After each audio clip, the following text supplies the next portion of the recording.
دن کے کسی بھی پہر میں جب ہم کام کرتے کرتے تھک جاتے ہیں اور سکون کی تلاش میں ہوتے ہیں تو یوں لگتا ہے کسی طرح کا شور نہ ہو، اور اگر اندھیرا بھی ہو تو سونے پر سہاگا۔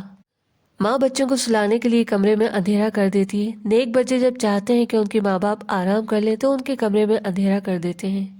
رب اپنے بندوں سے جتنا پیار کرتا ہے اتنا پیار بھلا کون کس سے کر سکتا ہے۔ رب نے اپنے بندوں کو آرام کرنے کے لیے رات بنائی۔ آرام کے لیے اندھیرا شرط ہے تو اس نے سورج کو حکم دے دیا کہ شام ڈھلتے ہی اپنی ایک ایک کرن سمیٹ لینا۔ پھر بھلا سورج کی کہاں مجال کہ وہ رات میں زمین پر جھانک کر بھی دیکھے۔ پرندے بھی رات میں چہچہانے کی جرات نہیں کرتے۔ ہم اشرف ہیں، اپنے رب کی سرزیش کرتی ہیں۔ ہماری بغاوت دیکھیے، ہم راتوں کو جاگنے کے لیے، شور شرابہ کرنے کے لیے، زہریلی کرنیں ایبزارب کرنے کے لیے نئے نئے طریقے کھوجتے ہی رہتے ہیں۔ سورہ قصص میں اللہ تعالیٰ اپنے حبیب حضور صلی اللہ علیہ وسلم سے فرما رہے ہیں، آپ کہہ دیجئے دیکھو تو صحیح، اگر اللہ تم پر ہمیشہ قیامت تک کے دن کے لیے رات ہی کیے رکھتا تو اللہ کے سوا کون معبود ہے جو تم کو روشنی لا کر دے دے؟ تو کیا تم سنتے نہیں؟ آپ کہہ دیجئے دیکھو تو صحیح، اگر اللہ تم پر ہمیشہ قیامت تک کے دن کے لیے دن ہی کیے رکھتا تو اللہ کے سوا کون معبود ہے جو تم کو رات لا دے جس میں تم آرام کرو؟ تو کیا تم دیکھتے نہیں؟ اور اس لیے اپنی رحمت سے تمہارے لیے رات اور دن بنائے تاکہ تم رات میں آرام کرو اور دن میں اللہ کا فضل یعنی روزی تلاش کرو، اور تاکہ تم شکر گزار بنو۔ ہمارے رب نے تو اپنی تمام مخلوق میں ہمیں سب سے بہتر بنایا تھا، لیکن ہم نے اپنی عادتوں کو سب سے بدتر کر لیا۔ رب کی ہر مخلوق، ہر کرتی وہی کام کرتی ہے جس کام کے لیے اسے بنایا گیا ہے۔ صرف ہم انسان ہی ہیں جو بغاوت پر اترے ہیں۔ ہم رات جلدی سونے اور صبح جلدی اٹھنے والوں کو گنواہ سمجھتے ہیں۔ صبح جلدی اٹھنا صرف صحت کے لیے ہی فائدہ مند نہیں ہے، روزی میں برکت بھی ہوتی ہے۔ جو لوگ رات میں جلدی سوتے ہیں اور صبح جلدی اٹھتے ہیں وہ اپنے مقصد میں کامیاب ہوتے ہیں۔ وہ بات الگ ہے کہ کوئی صبح جلدی اٹھ کر دنیا کا عیش و آرام اپنی جھولی میں سمیٹنا چاہتا ہے تو کوئی اپنے رب کی رضا چاہتا ہے۔ پچھلے سال دسمبر میں ہم لوگ کاٹمانڈو گئے۔ صبح 4 بجے ہمیں کاٹمانڈو پہنچنا تھا۔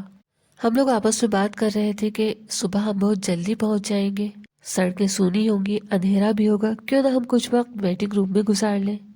لیکن ہمیں جہاں جانا تھا وہاں سے فون آیا کہ آپ لوگ بس سے اتر کر سیدھے ہمارے گھر آ جائیے۔ تو ہم لوگ صبح 4 بجے ہی بس اسٹینڈ سے باہر آ گئے۔ ہم نے صبح 4 بجے سڑکوں پر جو دیکھا وہ ہماری امید کے بالکل ہی خلاف تھا۔ بچے، بوڑھے، عورتیں، کالج اسکول کے اسٹوڈنٹ سب سڑکوں پر نظر آ رہے تھے۔ سبھی بالکل فریش، انرجیٹک، کسی کے بھی چہرے پہ موچھاٹ نہیں تھی۔ ان کی پازیٹیو انرجی چہرے سے ظاہر ہو رہی تھی۔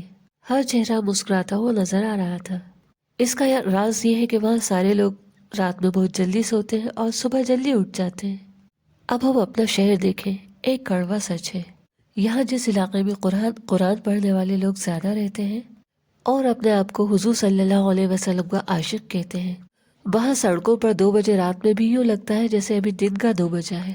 ان کی رات 2-3 بجے کے بعد ہوتی ہے اور صبح 10 بجے ان علاقوں میں کرفیو جیسا منظر نظر آتا ہے۔ صبح 12 بجے سے پہلے دکانیں نہیں کھلتی۔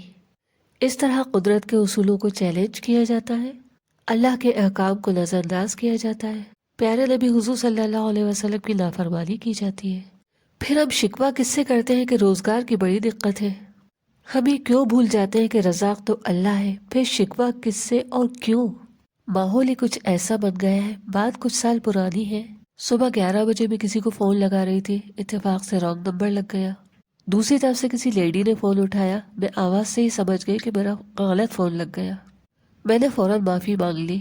پھر بھی اس لیڈی نے جھنجھلا کر کہا، صبح صبح نیند خراب کر دی۔ اب تو حالات ایسے بن گئے ہیں کہ صبح 10 بجے سے پہلے کسی کو فون لگانے میں ڈر لگتا ہے کہ کہیں ان کی نیند خراب نہ ہو جائے۔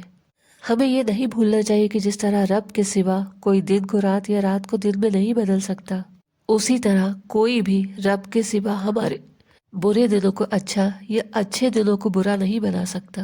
ہمیں اگر اچھے دن چاہیے ہیں تو سب سے پہلے ہم قدرت کو چیلنج کرنا چھوڑیں۔ رات آرام کے لیے بنائی گئی ہے تو رات میں آرام کریں، اور دن کام کے لیے ہے تو ہم دن میں کام کریں۔ ہم اپنی راتیں اچھی کر لیں، رب ہمارے دن اچھے کر دے گا انشاءاللہ۔